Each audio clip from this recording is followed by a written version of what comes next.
Hello mga kasari, good morning, happy Monday po sa inyong lahat.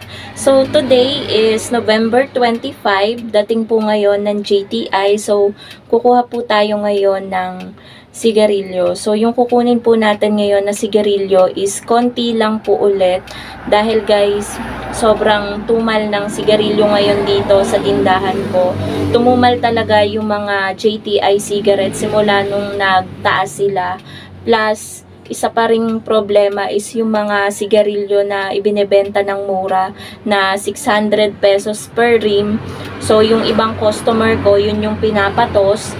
So, meron kasing taga Batangas na umuuwi. Tapos pagdating, meron ng daladalang pake-paketeng sigarilyo. Tapos yun, binibili.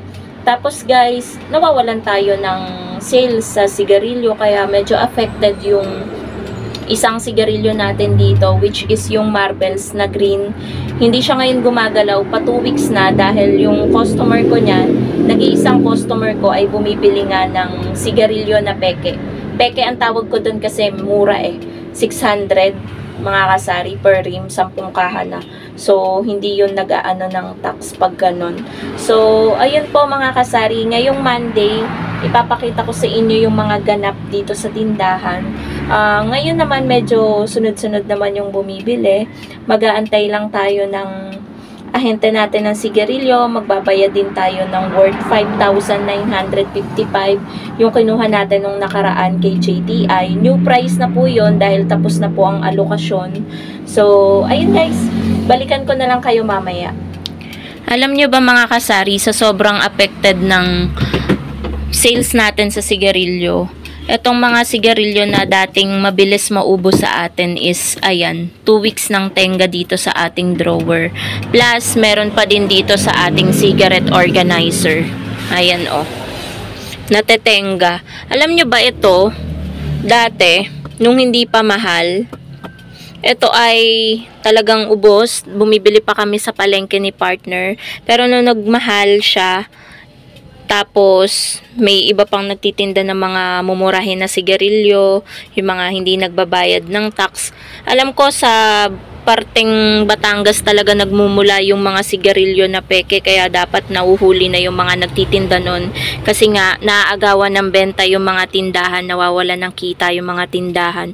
Plus, illegal pa yun mga kasari. At hindi natin alam na baka hindi rin yun safe sa mga bumibili ng mga murang sigarilyo. Kaya dapat hindi tayo bumibili ng mga ganon sigarilyo. So, ayan, natetenga yung mga tulad nitong Marvels ko, meron pa ako doon, pinakita ko sa inyo sa drawer. Humihina yung sales ng tindahan dahil dyan sa mga pekeng sigarilyo. Kaya dapat sana nahuhuli na yung mga nagtitinda nun.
Yan mga lang.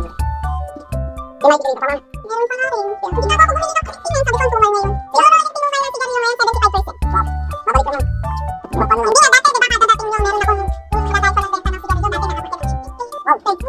Hindi mo dati nakapagkat ng isang nagbent, di ba ang drain. Ngayon may nagbent pa kayo, huwag ka muna magawa. Yung 90 pa rin, ang kami naman pag dalawang na. Meron pa din anin na nakaka. Pero kung ako ng tatlo, so. Anong minsan? Hindi ko rin ako dalaw. Ano, pangabibig ka ng 3 months mo lang 3 points ng anil mo. Big, ng pili na sana.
So guys, dumating na po ang JTI at ngayon ipapakita ko na po sa inyo yung kinuha ko po sa kanila na sigarilyo, which is Camel lang po talaga yung aking kinuha. So ang kinuha ko mga kasari is 3.5 pero 4 na rim yung nandito. Yan, 'di ba? Nakikita nyo naman. So, naka-free guys, may nakuha kong 5 kaha. 5 kaha na pa-free kay JTI. So, napakalaking tulong nun, 'di ba? So, sabi ni Sir, so, kaya nila ako binigyan ng 5 kaha is para maibenta ko na yung para gumalaw si Winston ko, guys. Kasi si Winston ko, sobrang tagal ko na itong kinuha sa kanila is hindi pa rin napebenta. Alam nyo, napakatumal na ngayon ng Winston. Pero dati mabenta to sa akin. So, ibenta ko na lang daw ng mura. Kasi ito naman, nabili ko siya ng... And guys, merong nagpapa-Gcash kaso hindi na kasya yung laman ng Gcash ko. 1K yung pinapa-Gcash pero 900 plus na lang yung laman. So, umalis si ate. So, ayun nga guys. Mura ko naman nabili ito nung hindi pa tumataas ang Winston. So, ibenta ko na lang siya ng 7, ganun, kapresyo ng Camel para gumalaw lang at hindi abutan, guys, 'di ba? Kasi baka magkapikas-pikas na 'to eh. Kasi sa next na balik daw ni JTI sa December 9, double booking na daw sila kasi ang balik nila is December 23, December 21 daw ang Christmas party nila. So, wala na silang pasok the next day, December 22. December 23 yung balik nila dito. So, wala na talaga silang pasok nun. Kaya, double booking dito sa December 9. So, ang balik daw nila, it's either January 6, mga ganun daw. Ang balik ng JTI next year, 2025. So, ang bilis talaga ng panahon. So, yung halaga nung 3.5 na Camel na aking kinuha is 4,410. So, free talaga yung 5 kaha. Napakalaking tulong yan kasi magkano kapag naibenta natin yan, 'di ba? 140 times 5. Meron tayong 700 pesos, 'di ba, mga kasari? Napakalaking tulong niyan. And buti na lang may papri ngayon ang JTI kasi napakatagal na nung last na papri na nakuha ko sa kanila. As in. So, yun lang naman mga kasari ang vlog natin for today. Nagbayad din pala ako nung last na kinuha ko sa kanila yung credit ko na worth 5,955 pesos. Tapos dito 4,410 yung pagbabayaran ko sa December 9 pagbalik nila. So maliit lang kasi nga affected yung sales natin sa sigarilyo dahil na rin sa pagtataas ng JTI at dahil na rin dun sa mga illegal na sigarilyo na kumakalat at yun yung pinapatos ngayon ng mga customer kasi nga mura. Alam nyo naman ng mga user ng sigarilyo kung ano ang mura, yun ang bibilhin nila kahit delikado sa health nila. So, yun lang guys. Thank you so much for watching and happy selling po sa inyong lahat. Bye guys!